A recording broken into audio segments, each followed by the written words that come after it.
Imagine walking into a luxury store with $15,000 in cash, ready to buy. You find a salesperson. You point to exactly what you want, and they look you dead in the eye and say, no. Not just no, they tell you they don't have it, they won't have it anytime soon, and you probably can't even get on a waiting list for it. You look around the store, the display cases are completely empty. If any normal business had this level of insane, feverish demand, they would do what capitalism dictates. They would build more factories, they would flood the market and cash in on billions of dollars. But Rolex does the exact opposite. Most people think Rolex is just a company that makes very expensive, high-quality watches. They think waiting lists happen simply because handmade things take time. They are wrong. Rolex didn't become the undisputed king of luxury by making the most watches. They became the king by controlling absolutely everything else.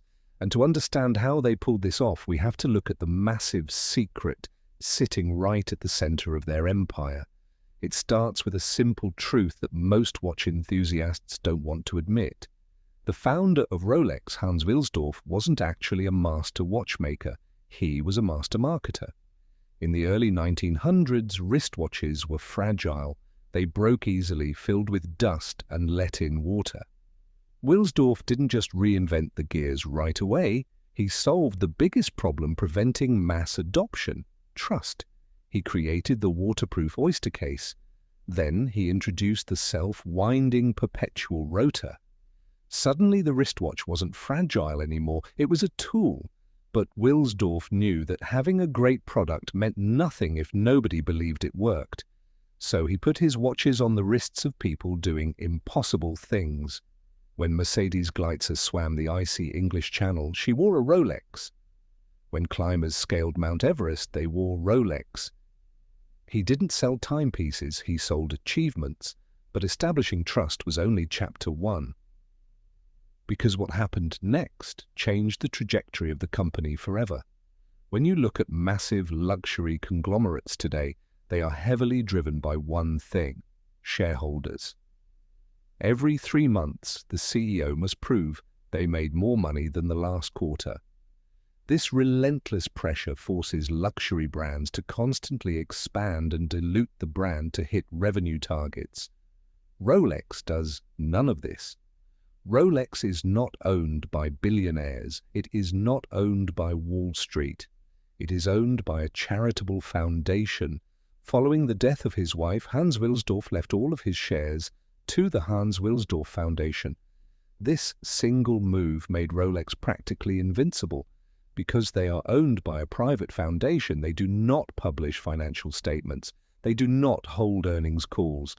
They never answer to Wall Street analysts demanding 10% growth year over year. Rolex doesn't play a game measured in fiscal quarters. They play a game measured in decades. This hidden ownership structure gives them the ultimate luxury in business: patience. And that patience allowed them to quietly build a machine so powerful it guarantees their dominance. For a long time, Rolex operated like traditional watchmakers. They designed the watches but bought the parts from independent suppliers across Switzerland. But in the 1990s, Rolex realized a massive vulnerability. If you don't control your suppliers, you don't control your future. So they stopped just buying parts from their suppliers. They bought the suppliers. One by one, Rolex acquired the independent companies that made their cases, their bracelets, and their movements. They brought almost the entire manufacturing process in-house. And they didn't just build a factory, they built an impenetrable fortress of vertical integration. But here is the strange part. As they built this massive, perfectly optimized manufacturing empire, they didn't use it to flood the market. Over the last decade, global wealth exploded. The demand for luxury skyrocketed. Any normal company would have doubled production. Rolex kept it relatively flat. By keeping production steady while demand skyrocketed, Rolex essentially weaponized scarcity.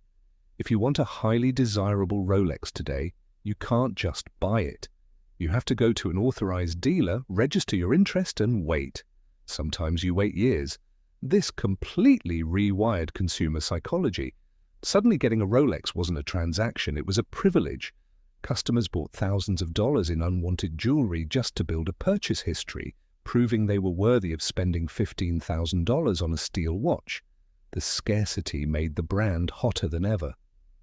But there was one problem. Rolex didn't actually own the retail stores. They sold their watches wholesale to authorized dealers. That left a tiny crack in their armor. Some dealers played games with wait lists, selling highly sought-after watches to grey market flippers for a kickback. Rolex doesn't like having cracks in its armor, so they made a move that sent shockwaves through the entire luxury world. For nearly a century, one of Rolex's biggest retail partners was a Swiss company called Bucherer. Bucherer had dozens of massive luxury boutiques globally. In 2023, Rolex didn't just sign a new contract with them. Rolex bought the entire company. The watch industry lost its mind. With one signature, Rolex fundamentally changed its business model. They instantly became one of the largest retail forces in the world. They now control the metal, they control the assembly, they control the marketing, and now they control the store where the watch is actually sold to you. But it gets even crazier. Buying Bucherer gave Rolex the final piece of the puzzle: the second-hand market. For decades, Rolex made $0 on used watches.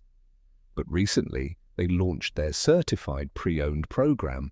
Now, authorized dealers buy back your old Rolex, authenticate it, service it, and sell it with a brand new factory warranty. Rolex now has a massive, perfectly controlled pipeline.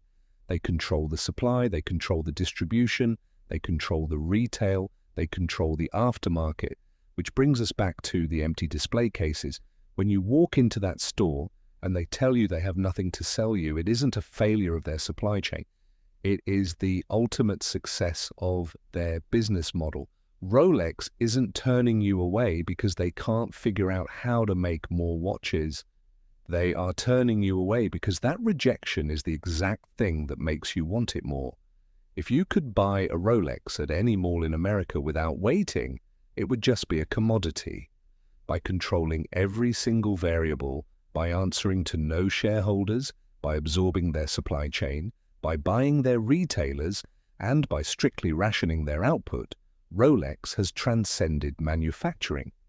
They engineered a system where the customer has to beg the company to take their money. The greatest asset Rolex produces isn't made of steel or gold. The greatest asset they sell is exclusivity. And as long as they control who gets to own it, they will forever control the market.